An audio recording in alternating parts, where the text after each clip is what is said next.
Joining me now is Chief Don DeLuca and Chief Rick Smith. They are here to talk about the Violence Against Police Task Force. Gentlemen, thank you very much for being here. Thanks for having us. Thank you.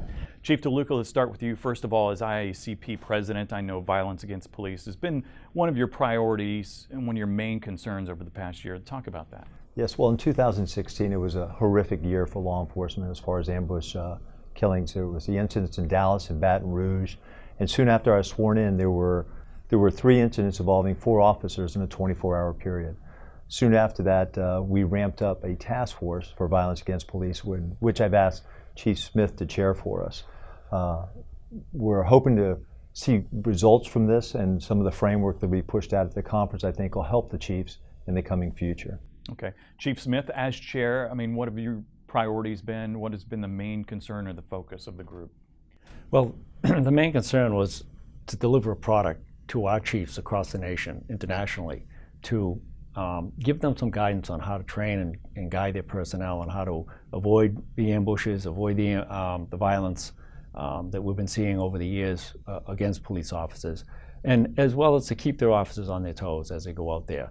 So that was the goal, and what we did was very fortunate. We asked for volunteers, and we had 15 volunteers from all different sectors to come forward and work together.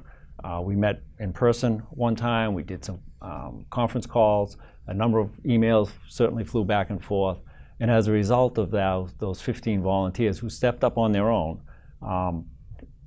we were able to put together a product that I think we'll be able to share with the chiefs at the conferences this year.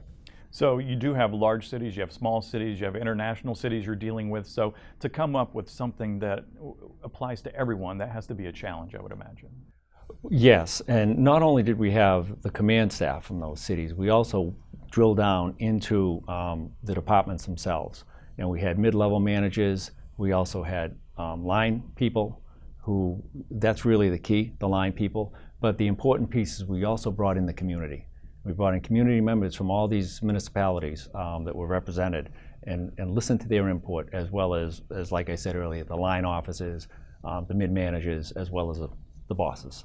Chief DeLuca, what piece of advice or pieces of advice do you have for the chiefs of police who are going to be at the conference regarding violence against officers? Well, we're going to have some materials for them to take away with them. There'll be handouts, they'll have the opportunity to go by the IACP hub, but hopefully they'll go by some of the workshops that we have directing information towards this.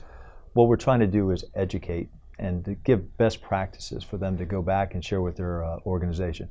This is not going to change. It's still happening. It happened a few weeks ago to an officer in the South. It's not going to go away. So this awareness we're trying to bring to another level, and I hope they take the time to come to our town hall meeting, go to the workshops against violence and ambushes that we have. There's one on Sunday and one on Monday, and take the materials with them. Read the materials, share the materials, and do something positive with it. Chief Smith, the same for you. Any advice for the police chiefs that you would like to pass along to them? Well, like Chief DeLuca said, there are 2 seminars. One's at 8 o'clock on Sunday and one at 3 o'clock on Monday. Monday will be a recap of what the Violence Against Police Task Force has done. But I suggest, as Chief DeLuca suggests, that they take these materials and they go home and they listen to what their personnel is saying. Because officers have a concern every day when they go out on the street. And they make sure that not only that they listen to their officers and what the response is from them, but also that they share these materials with the line officers and train. Yes. And it's not just, I think the numbers, over 50,000 officers are injured every year from violence against police. The number is staggering. Hopefully we'll do something positive here. The chiefs will go back and do something with the information. All right, give them the tools, right? Yes, sir. All right. Chief Don DeLuca, Chief Rick Smith. Gentlemen, thank you very much for joining us.